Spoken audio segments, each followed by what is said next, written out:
tayo forever eh.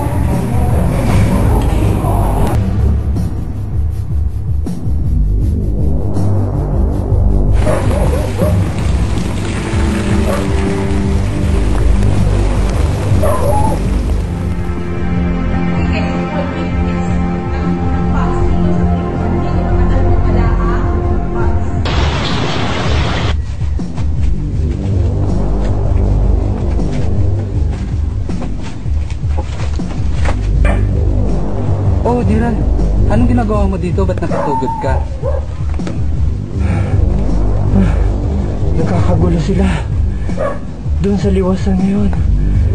Kasi may nakita sila lumulutang na bangkay. Ang pagkakaalam nila, galing sa estero.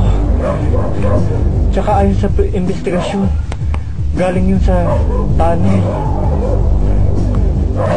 Huwag kang pupunta sa liwasan. Baka nandun ang killer. Bakit naman? Eh, hindi naman makasama makasunoso ha. Marami ka na. Wala na tayong oras. Halika na.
Ay, Diran. Basta ka na. Teka. Sa'yo ba itong... Ay, teka. Bakit na sa'yo itong panyong to? Teka, ba't sa'yo ba talaga itong panyo na to? Saan mo ba napulot tong panyong to? Wala, dyan lang yan sa liwasan. Malapit sa... Saan ba? Malapit sa... Ay, eka nga pala, may pupuntahan nga pala uli kami ng pinsang ko. Sige ha. O sige pare, ingat ka ha.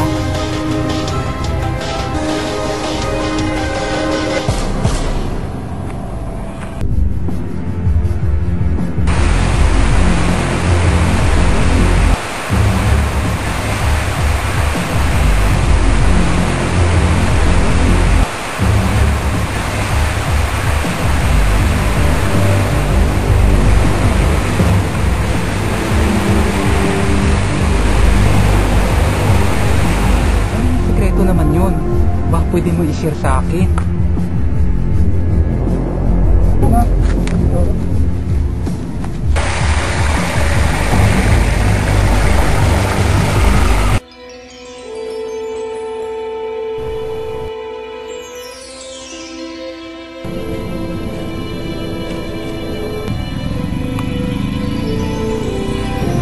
Hello ate, pabili.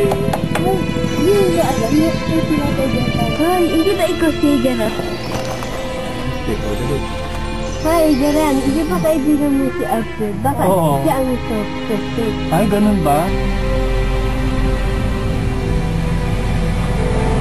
Pag siya baka ako pa ang mapapatay niyo.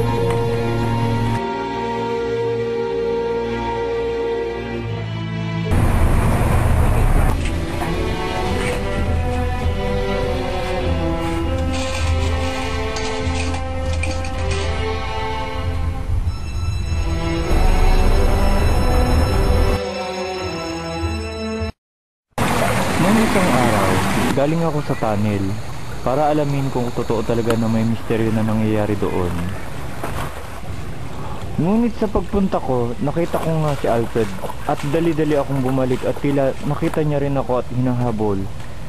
Kailangan ko na talaga umalis agad doon at tumakbo.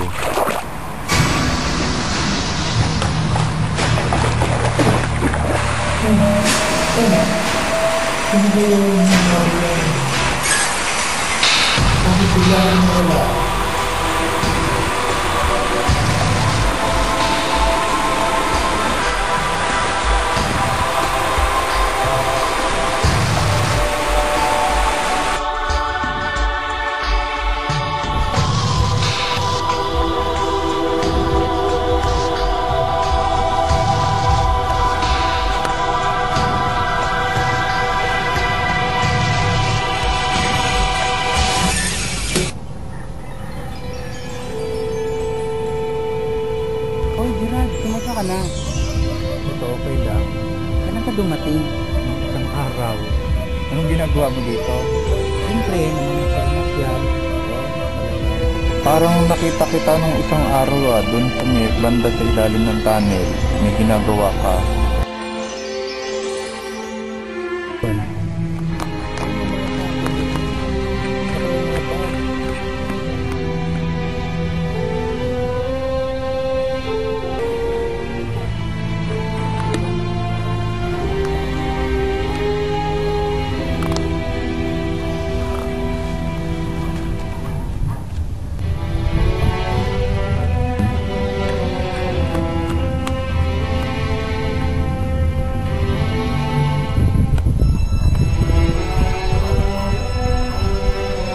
Ewan ko, sino ba nakita mo? Kailan mo ba nakita yun Wala ako dito nung time na yun. At saka umuwi ako ng Novaliches ng isang araw. Kahapon lang ako dumating dito sa Tunayan Tapos, dito lang sa Santa Ana, natutulog na ako sa bahay. Paminsan-minsan, pasyal dito. Ah, ganun ba? Akala ko kasi kung ikaw yun O sige na kasi may pupuntahan pa kami ng pinsan ko.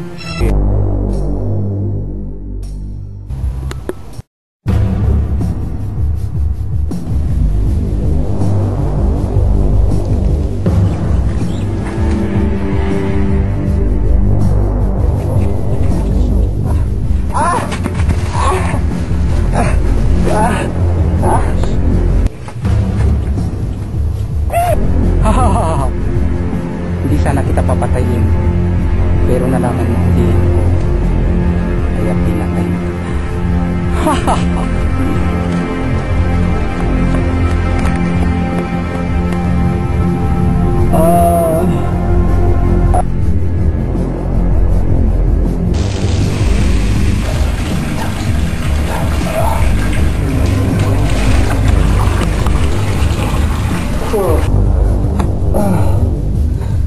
Aray ko.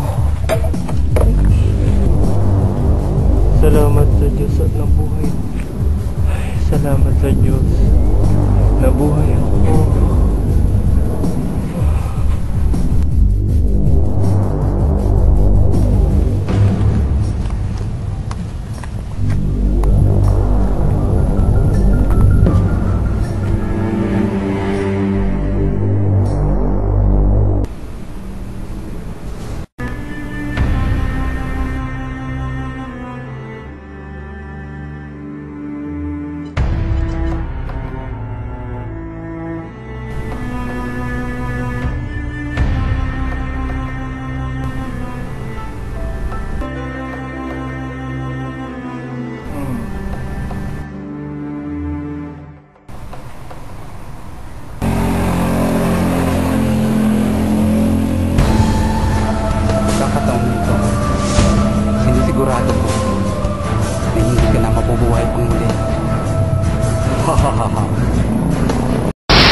sa akin ginagawa ito? Hindi mo ba alam kung bakit? Tatay mo ang pumatay sa tatay ko. Kaya naghirap ako. Aksidente yun, Alfred. Hindi kasalanan ng tatay ko ang pagkamatay ng ama mo. Kusa sumabog yung bomba. Sa binahan nila ng lupa. Kaya natubunan silang dalawa. At nilamon sila sa ilalim nito. Yun nga ang dahilan. Dahil paulit-ulit na kumakalkal sa utak at isipan ko ang mga pangyayari. Alam mo bang dahilan na baliw ako? Pero di bali, nakatakas ako.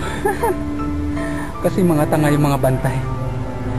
Nakuha ko sa bulsa nila ang baril at binaril ko sila. Siguro ngayon, naghahanap niya ako. Psst, huwag ka maingay. Kasi ikaw na ang isusunod ko!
Anong ginagawa mo dito? Siyempre, namamasarap yan.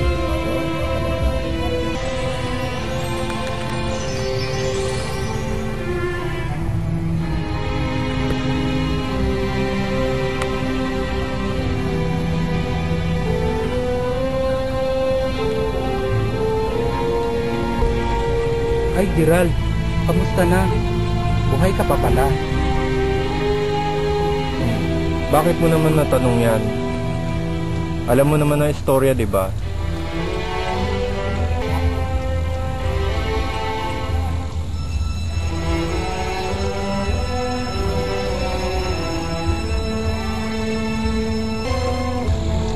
Halika na, sama ka sa akin sa paraiso. 哈哈哈哈哈哈！